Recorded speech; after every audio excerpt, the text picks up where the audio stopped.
I crashed my car, and that was one of 5 cars that I ended up totaling over the next 9 years.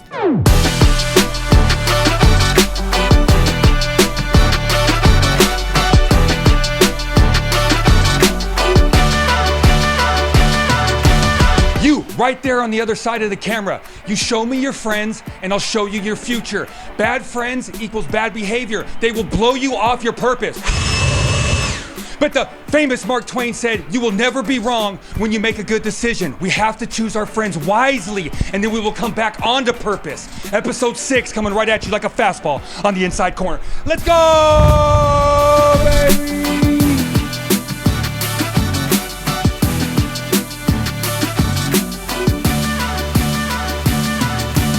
Hey, welcome back to the 90 and 90 podcast, the internet's gateway to sobriety. I'm your host, Monte Mansfield, the local neighborhood hope dealer. And hey, episode 6, we got a female guest.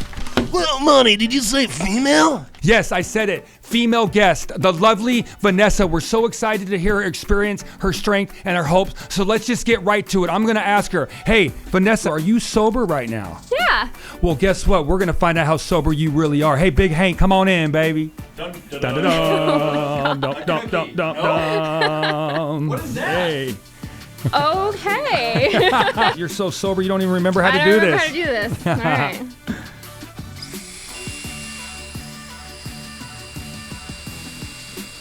Wait for it. Wait for it. Zero! Thank God. She's Oh clean my and God. sober, baby. Hey, super thankful to have you on the show. Not for you a clean drink? Hey, Celebrate. Celebrate. Got to celebrate the clean drink. I used my non-alcoholic mouthwash this morning. That's right. You're our first female guest, so Thanks, we'd like it's to an thank honor. you and buckle in because Buckle. you're going to blow us away with your testimony. In my experience, I believe the ones that the world crushes the most, they end up soaring the highest. And you have an absolute amazing story. I've listened to the Holy Ride. I've listened to some of your videos, and I'm just super thankful to get to know you a little bit before I actually got to meet you.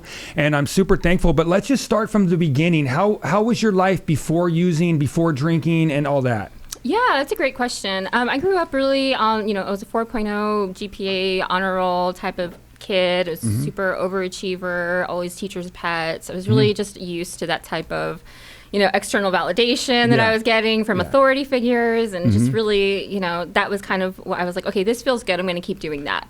So that was just type of my personality. And because of that, I was also a very anxious child and teenager. And I think it all just kind of, in high school, we do the high school teenager stuff. And I was like, this is too much. And you find alcohol or something. And I was like, this took it away a little bit. Makes me feel a little bit better. Early on for me, I was using marijuana and drinking early on in my baseball career because I had a normal type childhood, and it didn't seem like things were so crazy. Like I actually loved my life. Everything was going great. And then, life on life terms hit me, and I wasn't able to handle the foundation of being a professional athlete. And I wasn't able to live with integrity and things like that. So when did you start drinking and how did that begin? Did you start hanging around with a bad crowd, and things like that? Yeah, that's an interesting question. I had a pretty good childhood, by the way. I did have, I think every family kind of has their own little things. And I think that that's kind of where I started to split into having this double life type of a thing, because I wanted to always appear as though everything was under control and everything was good. But my parents kind of went through a phase in their marriage that was really volatile. And so I had a lot of anxiety around that. And I started kind of masking a lot of that type of the imperfection that I thought I had to hide. And so I think that I naturally did get drawn to kind of the bad kids in high school. Yeah. And I kind of in a way still am, because I'm really drawn to the people who make light, tell jokes. I'm really into comedy, for example. And so a lot of those people are turning their tragedies or really crazy content into jokes. Yeah. There was a certain point where my parents were look at who you're hanging out with. My dad would always say, tell me who your friends are and I tell you who you are. Yeah. And I kind of found at a certain point that I was more I think I'm the bad kid. I think I'm the one that's influencing everybody. Yeah. So I don't know. I know for me, I was always a shy kid on the inside, but I played sports and I was and I had people around me all the time. So for me, using drugs and being able to mask who I was, it kind of allowed me to open up and feel like I was able to be who I wanted to be. Now, for you, was drinking able to have you escape to who the person that you were and kind of become this person that you kind of wanted to be? Oh, for sure. Yeah, definitely. I had a lot of insecurities about, I was always really into art and reading and poetry and music and like that type of creative thing. But, you know, it wasn't super like the cool thing to do in high school or anything like that. And so everyone else was into sports. Right? Right. I know. I was a jock. Yeah. Or, you know, that type of thing. And so, you know, it was kind of like hiding. And I had like a lot of existential crisis and anxiety even in high school. You know, I was like, what is the meaning of all this? Why are we sitting in school? Why are we doing this? And so I kind of had a lot of those battles. But yeah, I do feel like once I started drinking and I was in more social situations, it gave me the opportunity to kind of not be embarrassed about who I was. I was a lot more outspoken. I was a lot more confident. Yeah, you were able to open up and kind of like escape who you were and like become this like person that you had always wanted to be, and then it ends up turning you into the person that you never wanted to be, you know. Oh God, yeah. When did it start getting really bad for you? Like around what age, and you know, how did you handle that? What type of situations were you putting yourself in? Just explain the darker days of your addiction. Yeah, I do want to kind of like preface it and saying that like probably when I was like 16, 17 is when I started to drink, but I was also in a relationship, like my first relationship with somebody who ended up being an addict. And so there were a lot of codependency type of behaviors that started to evolve from that I think really influenced later not that it was his fault or anything, but it was just, I see that it influenced a lot of my later behaviors. And so, you know, all these anxieties around like, is he okay? Is he in jail? Is he overdosing? Type of a thing ended up really influencing my own drinking when we actually finally split up. And so that happened when I was like 19. So from the ages of 20 to 23, like my drinking really took off, and I got my first 2 DUIs back to back within 9 months of each other. So that's probably when it started getting pretty bad. So I'd have to ask you, could you explain to us and tell us a little bit about those DUIs? Yeah. Oh my God. Sorry, we had to light you up right there, man. Hey, what you gonna do? What you gonna do when they come for you? Yeah, actually, now and then I'm fully licensed and insured and everything. I feel such confidence driving around cops. Yeah, that's right. I'm like, come on. Yeah. No, but you know, I did drive unlicensed for, I'm not even kidding, like 12 years. It was really ridiculous. The first DUI I got, it was right in the middle of the recession. I remember it was like 2008. It was really hard to get a job, and I finally ended up getting a job. And I remember I was supposed to start on a Thursday. I got drunk on a Wednesday to celebrate, drink half a bottle of vodka with a friend, and tried to drive home, got lit up, and then I, of course, lost the opportunity for that job. Yeah. And I remember, you know, I do 12 steps, and in the big book, it talks about how we tend to get lit up right before something really important. Yeah, you self-sabotage. Yeah, absolutely. You know? I was just driving home. I was actually parked right in front of my house, and the cops still, you know, took me off. And for, you know, I was unfazed by it. Like as soon as I got out, I started drinking again. I kept it a secret from my family for about 9 months until I got my second DUI. Why don't you pull over and let me drive for a while? No, not now. This is fun. Better pull over. No, I'm getting out of here.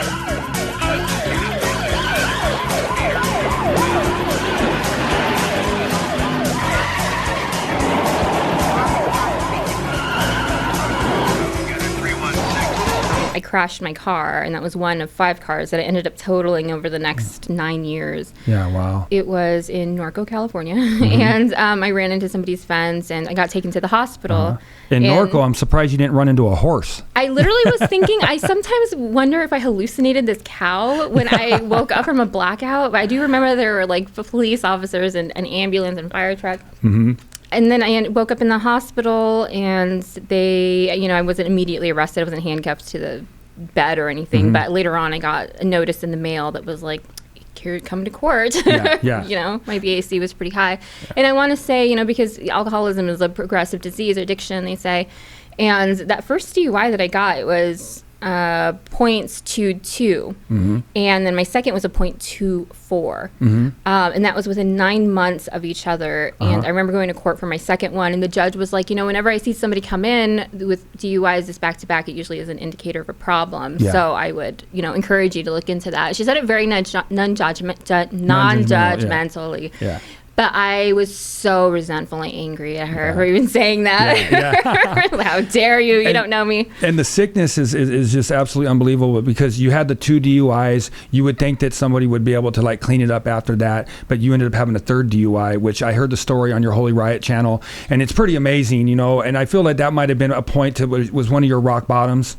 Yeah, absolutely. And, you know, that one came by 8 years later, you know, and so I was really, and the whole time I was driving unlicensed and just not, you know, I had some brief moments of sobriety of maybe like 30 days, like 9 months in there. But overall, that 3rd DUI that I got, I was actually driving in La Jolla. By the time I got my 3rd DUI, I was a daily drinker, all day drinker, all the time I was drunk. Even if I got up in the middle of the night, I would drink. Like, it was horrible. I was renting a room in Mira Mesa. My entire floor was just filled with liquor and beer bottles. It was just like, to look back at that time and just have so much compassion for that girl that I was, because it was just so like, nobody, he talks about in the big book about like a drinker in his cups is an unlovely creature, and that's exactly what I was. I was just like a creature. I wasn't even a human anymore. I'd lost all humanity. It was just like this drinking creature. I know. But I feel like at the end of my addiction, I was just off of survival. Like I was like survival instincts, like just trying to get to the next high. Anything that mattered, get to the next high, get to the next high, and it becomes like an absolute prison, you know. And for me, my darkest day, my worst day was I was up in Redding, California, and I couldn't find a syringe. They wouldn't give you syringes in any of the stores for some reason in that area, and it just absolutely, like, I fell apart. And I went to the Walmart, and she said, "Get out of here, you junkie." I went on the side of the building, and I just started crying, you know. And this was like the gift of desperation that they say. I always pull gratitude from this spot right here, because when we're clean and we're in recovery, our addiction, our obsession of the mind, it always wants to play back the good times to try to get you to go out there and do one more. But since this was my day of desperation, this is where I said, I cannot do this no more. I am done with this. Now, when I lose gratitude, which is, I feel gratitude is what links everything together. And people that have a lot of clean time or sober time, when they say they lose gratitude, that's when they're at, you know, a liability to relapse. So I pull gratitude from this day, and it helps me remember that fresh pain. Do you have a day like that you pull gratitude from? Oh, wow. Yeah, that's a great question. I think I just think of the desperation, quite honestly. I think of that hurt, because even after that 3rd DUI, I didn't get sober. I tried sobriety. I had enough, you know, sense about me to think that maybe I should try it out. Like, I am very, you know, it's just, it baffles me, this disease, because you could be so intelligent and smart in all these different areas, but where drugs and alcohol are concerned, you lose all common sense. There is no reality. And so I was so like steeped in delusion. And so I was like, well, maybe I should give this a shot. And I just remember, I don't know. I mean, there were just so many, I just think of that. I just keep thinking that I just feel the pit in my stomach of those times, because there was no God. It felt like there was no God there, you know. And I never want that separation again. I absolutely love that. I would like to ask, for me, before I went to the Salvation Army, before the gift of desperation, I didn't believe in a higher power. I just went off of straight flesh on what I wanted to do, off emotions. I chased earthly pleasures. For me, the Salvation Army introduced me to Jesus, and that's how he links me to the Lord. You know, that's what I believe, and I'm glad I'm able to grasp it, because a lot of people, they're too smart. They can't grasp a higher power type thing. And I grasp it, and I've totally reaped the benefits for this. I believe that I chased earthly pleasures for 37 years and the well ran dry. But for you, before you came to recovery, did you believe in a higher power, or did you believe in God? Were you mad at God? Yeah, I mean, I think my relationship with this idea of a higher power definitely fluctuated. I grew up very, you know, Roman Catholic, and I had a lot of respect for something out there, and then I didn't, because, you know, you attach the humanity to all of that, and you see the human aspect of that and how that translates into real life, and I kind of lost touch with that. And then, you know, I got back to the program, and I was like, let me try this out again. I actually was, you know, a very devoted attendant of the Rock Church here. I love you know, that church. Yeah. And I was going like all the time. I was participating, but there was no relationship. It was just this task list that I was going to go to church every Sunday. I'm in a group. And then I actually, after my last relapse, I mean, I had even tried other, you know, when I couldn't stay sober, I was trying other higher powers, other religions, other type of thing. And I could not get that same sense of power that I was trying to get. And this is really dumb, but I remember in the summer of 2017, I was at the San Diego County Fair, and I was like, I just renounced God. I was like, there is no God. I can't stay sober. If God was real, I would be able to stay sober. He's not delivering on his promises. And, you know, it's all God's fault. Yeah. And I just remember being on this janky ride at the fair, and I was just like, this is not a good time to lose God. Like, I am going to die on this ride. But you know, eventually, after my last relapse, and it was right before I took my third step, something just clicked, and where I was like, okay, I see where it wasn't just this higher power or this idea or this picture of, but an actual relationship and dependence upon this higher power. I love that. And that has now just made my Bible reading much more rich. You know, now I'm feeling a lot more from that, and from going to church and from being of service. Like, everything just is. It has a different hue to it than it did before. Yeah, I feel like the Bible actually like loves you back. You know, yeah. That's how, and the big book too. I feel like they both love you back. And that's the one thing, a lot of people, they start to think about religion and rules and they're going to be punished, but this is not what it's about. It's a relationship. For me, Jesus came and died on the cross so I can bridge the gap to have an amazing relationship with my higher power. Like, I wake up in the morning and I just talk to God like he's my best friend, like he's the best baseball coach that I wish I would have ever had, because I've created it in my mind, and now I'm lined up with my conscience. You know, what do you have to tell somebody out there that is struggling with like thinking that the higher power thing's like a religion and rules, to where it's more of a relationship? That's so weird that you just said that too, because just this morning I was thinking, like, I would never describe it, I'm not saying it's anything bad, but like, I just can't describe my relationship with God as a best friend relationship, because I have really good, I have best friends. They know everything about me. But I wouldn't, in some situations, and they're also addicts and alcoholics. And I also see the spiritual malady, and they see it in me sometimes, you know? And I just feel like I don't know that I could ever fully rely or depend upon them, right? Because it's still like a very human relationship. I feel very much like it's this, I don't know, I would say to just make it even bigger. I mean, that's a good way for me to get started. I kind of saw God as like the dad. I have a really good dad. I have a really, he was a very codependent and enabling dad, you know, who kind of like was I hear you. My mom was the same way. Right. And so then I had to like kind of see this relationship with God as like, okay, there is a discipline here, but there's also this unconditional love, but there's also a discipline that's like, that I didn't get from my dad, you know? And sometimes that discipline is a showing of love. It's just, I mean, there's no word to say how big God is. It's just like to me, God is home. Like, this relationship with Jesus is home. When I'm lost, when I have no idea where to go, I don't know what to do, I just go home.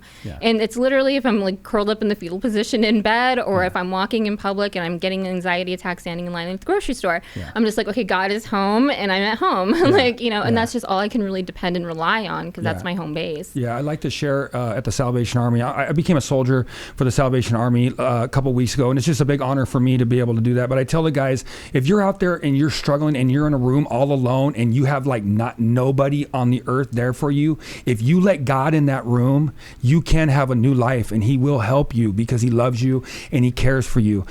I want to talk about now, you said something on your Holy Riot channel that it blew me away. You said that how you've celebrated with people getting 30 days and then you've buried them 30 days later. And I just wanted to get on that, you know, because we're dealing with a disease that wants to kill you. And what's your opinion on, you know, on the 30 days, on kind of people celebrating it too much and then kind of falling off after that point? You know, our value and our worth is not attached to our day counts. And I do think that sometimes people who have longer time in sobriety, like, they can have great recovery or they can have not great recovery. And I'm not like the judge of that, but what is their internal condition? How is if we're here to be of maximum service to others, are they doing that with their recovery?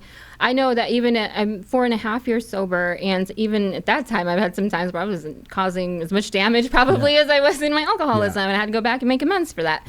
And so, you know, but then I've seen people with 30 days, and just some of my sponsees who just, you know, relapse or have hard time getting and staying sober, who I see God in them, you know, and I feel God in them. And I'm like, okay, I see why God put you in my life right now. I love that. And they're the ones being of service. Maybe I'm the sponsor, but they're the ones being of service to me and just, you know, showing me so much. And so I don't know that I'm glad that we have those milestones, because it is still an indicator of like, yes, you can live this long sober. You think you can't breathe without taking a breath, but actually without drinking. But actually, you can live this long sober. But I just feel like there should be much more of an emphasis on the internal life that we're living and how it's showing that externally. Early on in recovery, when you first get clean, you know, it's not like rainbows and butterflies. You know what I'm saying? You're not on that pink cloud. If you could talk to somebody out there that's suffering with addiction right now, what would you like? Just let them know that that it takes a little while to be able to find that joy from your inner self. Oh yeah, and like even like biologically, neurologically, there's a lot of stuff going on in our brains. I mean, especially specifically, however long you've been using, our brains are, you know, partially damaged for a little bit, but I mean, God created us in a way that we're regenerating all our brain, you know, not our brain cells, but like our neural pathways can be remade. And like the longer that we stick to it, the better that it gets. And it's a constant, you know, even in the big book, it talks about, you know, spiritual growth. Like that is what in our spiritual condition, that's what our recovery is based on, is hinged upon, right? And it's so like that to me is almost like a challenge. Like, okay, how can I continue to do this? But if you're newly sober and you're like, okay, I'm 30 days and this is even worse, and I totally get that. Oh gosh, I was like, I did not get sober for this. I did not get sober to go stand in a DMV line with a full-blown panic attack and try to yell at this lady to give me my license. Like that was not why I got sober. But you know, I mean, that's even like not. It's like such an afterthought now. You know, like there's so much joy that you can have, and you can have that joy in the midst of some really terrible things happening, because life still happens. Life doesn't just stop happening because you got sober. Like bad stuff still happens, but the way that you can experience it is in a much different way. Yeah, I like that there could be a storm on the outside, but there doesn't have to be a storm on the inside, you know, and that's what recovery does for me. It allows me to have a foundation that's strong, you know, and it all starts from that first day, you know, it goes back to where I pull gratitude from that first day. I have a very important question. You're our first female guest, you know, and I've been wanting to ask this. For me, this has been an absolute amazing thing that I did in my recovery, and my wife. My wife went 22 months with no relationship, and she worked on herself. So I went 16 months with no relationship, and I worked on myself, because I like to tell the people at the place I work with that like a dead battery doesn't start a car. You know what I'm saying? Like you got to be able to work on yourself, become whole. Like I call it getting your solo, and then you have your life, and then you're able to come together and have a non-toxic relationship. If you had any advice for any women out there, because I know that in early recovery, women get preyed on by a lot of men in meetings and things like that. If you have any advice for the woman that's out there struggling and how she can handle that situation, because I want to shed some light on this, because a lot of guys prey on the early recovery woman. I always say, and I tell this to my sponsees, because I don't tell them they can't date. I don't tell them anything like that. I'm not here to control their lives like that. I just tell them to really sit in prayer and meditation about it. I'm not even kidding. You really like that guy? That's cool. Just take it to sit for 5 minutes in prayer meditation and ask your higher power, like, what does he want you to see in this person? What do you see in this person? What do you see in the future with this person? What are your intentions with this person? A lot of relationship stuff can also be, you know, drawn back to that whole neurological, you know, that addiction loop that we get into. And it's like, you know, you get the dopamine and the serotonin all running through you when you're getting this type of validation again from an external source. And it becomes very addictive. I've had friends with 18 years of recovery who went out over a relationship. And so it's like, what is and we all saw it coming, and we all tried to help her, and it does not help, because once you're in that loop, you're kind of in that loop. And so really it's the really least exciting thing to do, but really sit and get honest and see what your higher power is saying about it. Are you doing it just for the thrill, just because there's some attention that you're getting from it, or because you actually can deeply, selflessly love and care for this person, because you actually see them as a child of God and you want to respect them in that way. I tell the guys in treatment, you know, I tell them, I say, guys, a woman in early recovery is like a dope sack with skin wrapped around it. You know what I'm saying? And I let them know that, because like we want to validate ourselves, and it's something that it's a beautiful thing, a relationship. When you get sober, you get clean, and you got some clean time under your belt. Like it's an amazing thing. God gave it to us. this. It's supposed to be an amazing event, you know? So, and I'm just thankful to be able to have that non-toxic relationship, because the relationship that I was coming off of was like my girlfriend would put me in jail so she can go sleep with the heroin connect. Right, and yeah. like, it was just so toxic and it was so bad. And I'd be sitting in jail and I'd be like, I'd call her and she'd be like, yo, I slept with this guy, that guy, you know, and I continued to stay with her. Yeah. You mean over and over and over again for 2 years. And I can't believe it, you know, but I look at it, God had me be in that horrible relationship to where now I can enjoy my wonderful relationship now, you know? Yeah. This episode today is brought to you by Clean Cause. It's an amazing yerba mate energy drink, and 50% of profits support addiction and recovery. So not only are we saving lives, they're saving lives, and now you're saving lives, guys. Hey, let's get back to sobriety. Let's go, baby! I want to talk a little bit about BBA, Big Book Awakening. Yeah. Okay, so this is awesome. I know this is the one thing that helped change your life, you know, and they do a thorough thing of the steps. And just share a little bit on the BBA for people out there that are wanting to learn about a way to try to get clean. Yeah, definitely. So I first heard about BBA when I was in rehab at Serenity House in Escondido. And I was with a friend and her mentor, and they were talking about BBA. And I was like, what is this BBA? Mm-hmm. And they both looked at each other in this weird way. And I was like, this sounds like a cult, you know? And they both started laughing. And they're like, that's literally what people call it, but it's not. All that it is a way to go through the steps. And it's a very thorough way of going through the step work. And I never liked AA, regular AA meetings. I'd never gotten any recovery from it. I was so also delusional, though, that I thought I could sponsor myself at one point. So that just goes to show you the depth of my disease. Yep. And so when I learned about that, and just the way that everything was aligned is just all God's plan. I'm not even kidding. Yeah. The sober living that I went into would only let you do the steps through the Big Book Awakening way. So I was like, okay, fine, I guess I got to go. Okay. But I started going into these meetings, and the first one I went to was in Del Mar, which no longer is around, unfortunately. But the Del Mar meeting, I just saw these people go up and talk about their life in sobriety, like in recovery. They were not talking about the day of, or they were not talking about what it was like all the time, you know? They shared maybe like 2-3 minutes of that, and then they jumped into like, but now I'm dealing with this, and now these are the tools that I'm using. It was very current, and I was like, okay, these people are actually doing something very differently, and there was a joy about them. And so I ended up going through the work. I did 1 and 2 a couple times. The first step, just as an example, takes about 6 weeks to get through if you're not procrastinating, taking forever, like I did a couple times. And so it's just a very thorough way. All in all, it takes about 6 months to get through. And I had just an amazing experience. The first time that I finally completed the steps, I was in a workshop and had a sponsor that I was doing the steps with, because I had to go full, hardcore getting into this and have all the reinforcement, because I was terrified, and I still relapsed at that point. So it just goes to show you that there was a part of me that hadn't surrendered. But then everything clicked, and all the work that I had been doing really began to make sense. I had a really deep understanding of what the disease was at that point. Okay.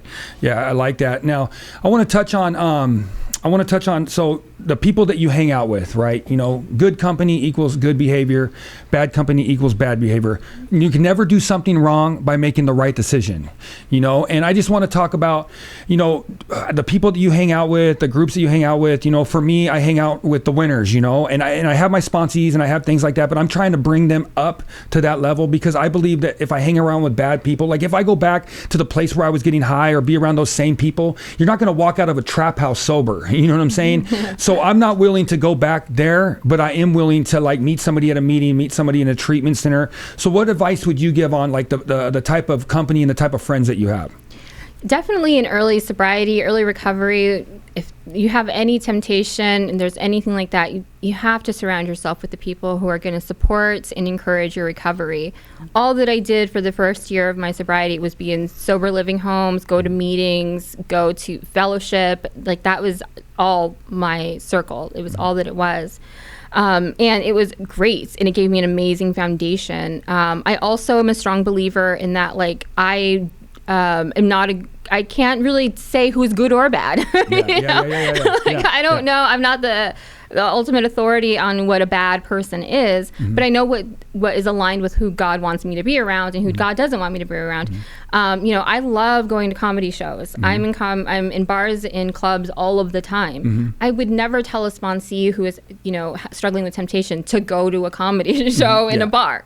I actually forget that I'm in a bar because that's not why I'm there. I'm there for the comedy.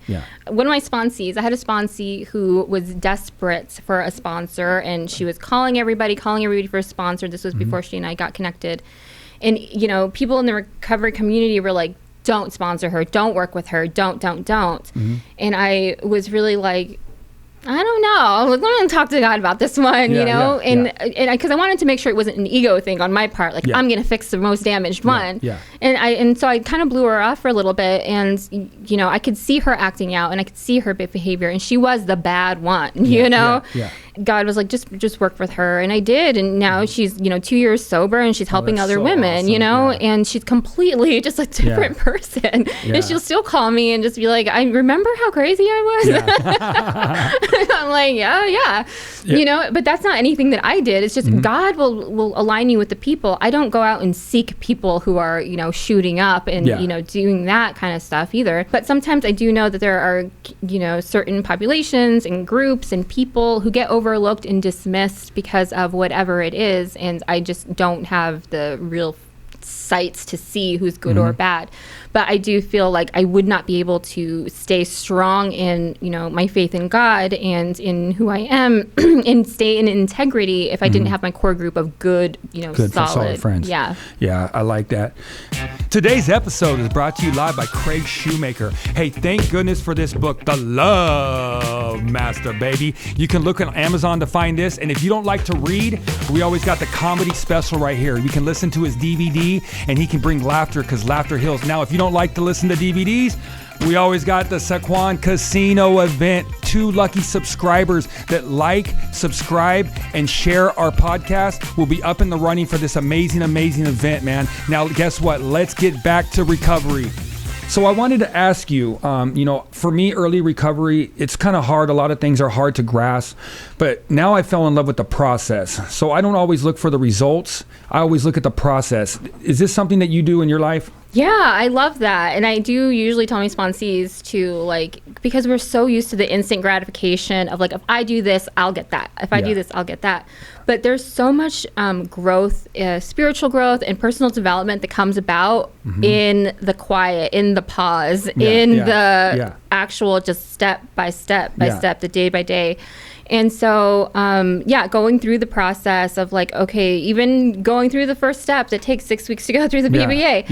And just why am I doing this? Why am I transcribing this book? Why am I answering these questions? I get it. I'm an alcoholic. But do you get it? Because if you did, maybe you wouldn't have kept thinking you could have one more drink, And so it just is. I just feel like the most of the growth comes in that kind of non-exciting part of recovery, which is so anticlimactic and so against what we want and desire as addicts and alcoholics. Yeah, I like that, the delayed gratification. I feel like it's wild, but when I hit 3 years sober, it's like the Lord said, all right, Monte, I'm going to bless you with all these opportunities. But I kept a great, amazing, good attitude throughout the whole time. I was very humble. I started my foundation at the bottom. I worked at the Salvation Army. We worked there for free for a whole year. But I came out as a beast. My first 7 months out of treatment, I rode a bike at 3:30 in the morning every day to work, So I've definitely have humbled myself. And when I was playing pro baseball, when I first got done with baseball, I didn't want to start at the bottom anywhere.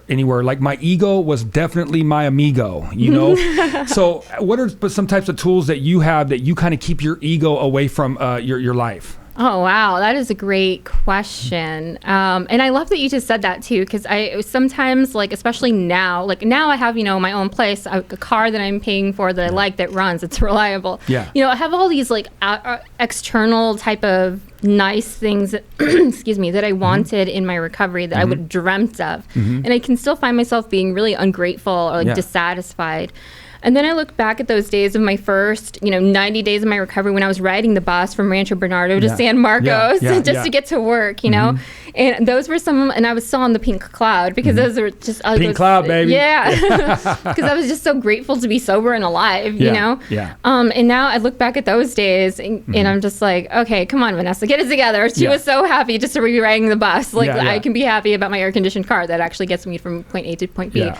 And so I really have to take a look at that. Like my ego can make me think that I know what I want, which is a delusion. Like I don't know what I want, and I absolutely don't know what I need sometimes. And so this constant going back to God, and it's just like, what are you trying to show me here? Specifically, like even with like friendships, there's more intimate relationships with family or just people very close to me. They do something that hurts me, you know, or that I think that they've attacked me in some way. I'm like, what part of my ego is being hurt right now? Is this image that I'm trying to portray that this person treats me a specific way? Is it this thing that I'm trying to tell myself that I am, even though maybe I'm not? And I try to keep my ego in check in that way, and then turning it around and being like, is there something that I can do for somebody else at this point? Because I'm focused so much on myself right now. This whole thing about being selfish, like I think that we hear the word selfish and we frame it as such a negative thing, you know, and it's not, you know, necessarily a positive thing, but it's a good indicator that we're in fear. Like selfishness just comes from a place of fear. And so when I'm trying to protect my ego, it's because I am afraid somebody else is going to damage it or somebody is going to shatter this image that I think that I have of myself. And so that's kind of where I go to when I start getting like my ego, and it grows over the dumbest things. Just like, always, really, Vanessa? It's always there, you know? And delayed gratification, I absolutely love that. Now, a lot of people, when they come into treatment and stuff, they want to like their families to treat them so great right away. You know, they want everything to happen right away. Now, for me, like I share a story like on the holidays, like my first Thanksgiving home, I was at home and everybody, I used to, like in my addiction, I used to go to the bathroom every minute to go get high. You know, I was always thinking of the next high. So my first Thanksgiving home, I was able to actually enjoy my family, but my family was constantly asking me, Monte, are you okay? How you doing? How's this? Are you all right? And then the next Thanksgiving, it was like everybody was asking me for advice. It was just unreal. So how has life changed for you and with your family and family events and like the holidays? Yeah, I love that question because I was just telling my sponsee about this. You know, even before I started drinking and everything, I was just very like, I had so many tantrums. I was just such a tantrum thrower. I was just like a brat. And my parents very much accommodated that. You know, they were just those parents. And even my sister. And, you know, once I got sober and I stopped being so like, if Vanessa, you know, if this doesn't go particularly to how Vanessa wants it to go, like just watch out, brace yourself. It really is really like that a lot, like in the first year, and everything was like, are you okay? Are you gonna be okay if that doesn't happen? And I wouldn't be okay because something didn't go the way that I had controlled and planned it to go. But as I've gone on in my recovery and being with my family more now, everything's just so laid back. You know, even that doesn't happen anymore. Something did kind of happen around Father's Day. My sister's arrival was a little bit delayed, and we had all these plans, and I was like, whatever, like when she gets here, you know? I remember my dad specifically, okay, your sister's gonna be late. I'm like, okay, cool. Like, you know, whereas before I would have been calling her, like, you better figure out a way to get here on time. You know, like, and it's so it is kind of that thing of like, oh God, and it's such a triggering question to me still when people will be like, are you okay? You know, I'm like, I don't know. Am I? Like, now you're making me think I'm not. Like, what? But there was a definite time of rebuilding, and it can be so insulting when you're newly trying to get sober and you're putting all this effort and energy into it, and you're not immediately getting the praise that you think you deserve for living like a normal person. That's so funny. So I totally get that. You know, before, you know, I know you took the DUI courses, you got the DUI and everything like that. For me, I had to do felony probation, and now like we're at the other side of all that, you know. But I wanted to ask, you know, for me, when I look back, walking with God, and I look back, I feel like jail and the police, like they saved my life, you know. So I just wanted to ask you a little bit about your jail experience as we bring you up again. So I did go to jail. I ended up going to Las Colinas for 3.5 months for my DUI, and then I had another charge the day that I got rearrested was for domestic violence. So inflicting corporal injury or something on my... I've been to jail for that too. Yeah, and it got knocked down to battery, and then they ended up sending me to rehab for that, 3.5 months. But, you know, I was so afraid of going to jail. Like, that to me, I literally had the thought that, like, if I have to go to jail, I'll just kill myself. Like, and that was just such an irrational thing, you know? Like, I would rather die than get my punishment. Like, what an alcoholic move. And so I ended up going to jail, and I was just so steeped in judgment of other people. The other women that I was there with, I thought, you know, these people are trash. They're the scum of society. Obviously, that's why they're in jail. So what do you say when you're the person who's in jail? So I was like, I cannot be any better than these women. And then the women in jail, I know that's a very different experience for men, but for women in county jail, there was just so much camaraderie and so much helpfulness and so much community. That's awesome. And they really went above and beyond to help me. Like, they could tell I'd have never been to jail before. And they were like, let me show you the ropes. And a lot of women there had been in there for drugs and alcohol. And I got to see what their lives were like when they did not get sober. Some of them are still getting loaded in jail. And then I, you know, ended up working in the kitchen there, and I took a lot of pride in that because I'll take my pride anywhere I can get it. And I was just like, so I got to see God in these women and feel the love and support from them. And the same thing when I went to rehab, you know, and I just got to see people from a different perspective. I love that. You know, Joyce Meyer, she says that we live life forward, but we understand life backwards. Now, you said you're 4.5 years sober. So when you look back in your sobriety and everything, can you see how God had his hand on it the whole time? Oh yeah. Totally 110%. Like everything, including those things that I really thought that I wanted in early recovery that didn't work out. You know, there were a lot of, like, the job that I thought I had to have. And then I'm like, oh, actually I have like the best job now. Like, I love what I do. And it's just like, how did all this work out? The place that I thought I had to live. And it's like, oh, that place was so not for me. Like, so glad that I'm living where I'm living now.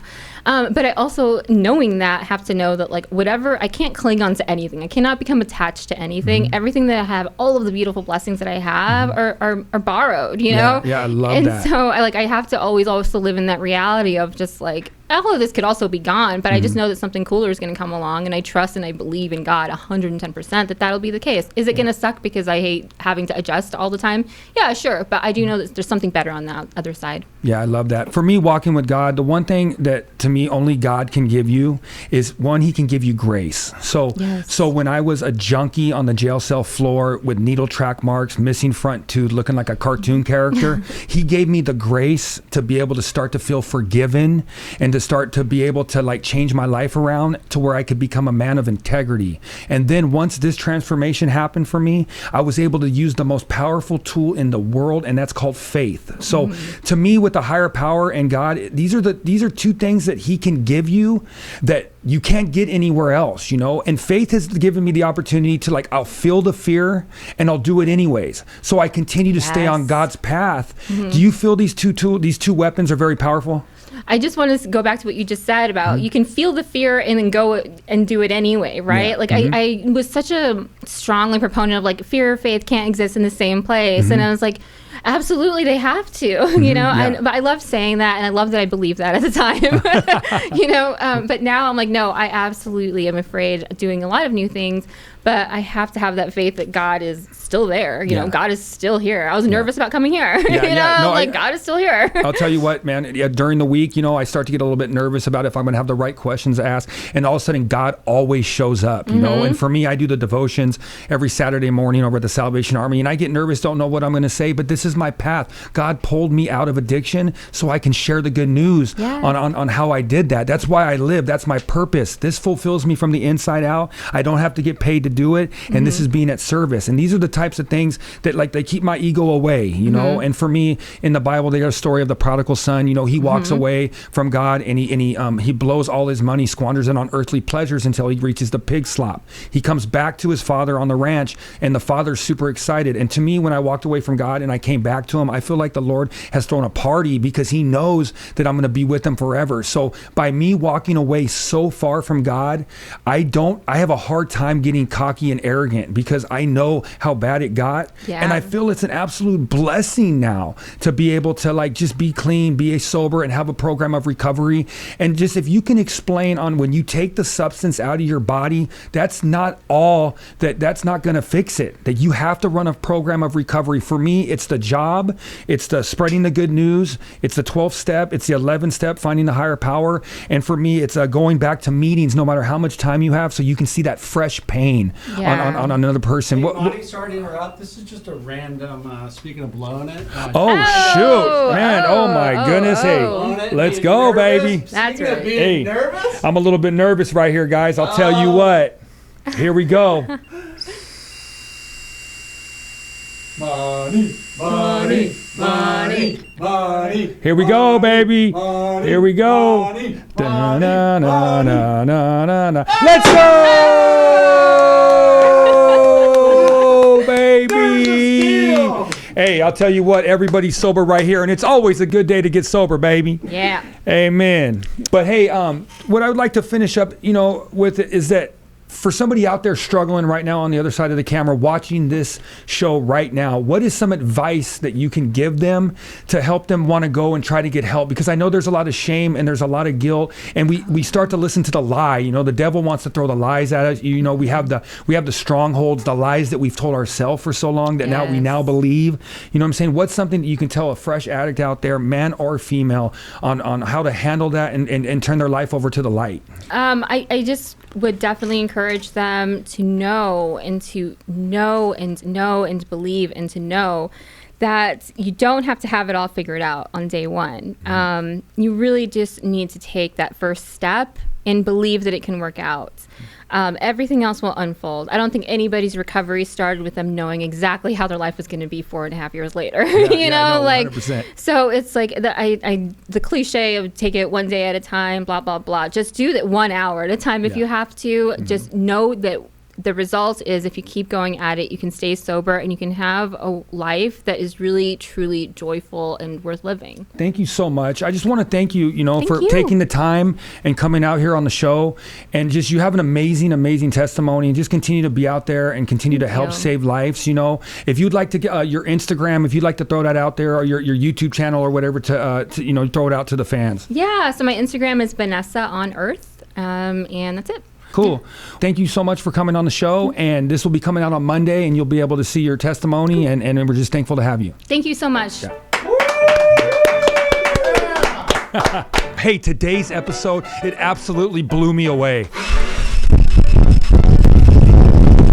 Hey, let's continue to grow the channel. The channel's doing great. We have to like, subscribe, and ring that bell, baby. I'd like to give a shout out to Michelle Nolan for bringing Vanessa on the show and showing such amazing support for the podcast. And also, if you have somebody with a redemption story that you want to help and you want to have them come on the show, hey, put it in the comments. Put your clean time in the comments. We want to interact with our viewers. We want to continue to share the good news and just continue to be the light in the dark. We are the internet's gateway to sobriety. This is the 90 and 90 podcast. I'm the hope dealer, baby. I'm spreading hope all across the world. I don't sell dope. I sell to hope, baby. Hey, continue to go out there, continue to help people, continue to be at service. Remember, good behavior comes from good company. Let's have a great day. And you know what I like to do. You know how we do it. Even when the wind's blowing in my face. Let's go!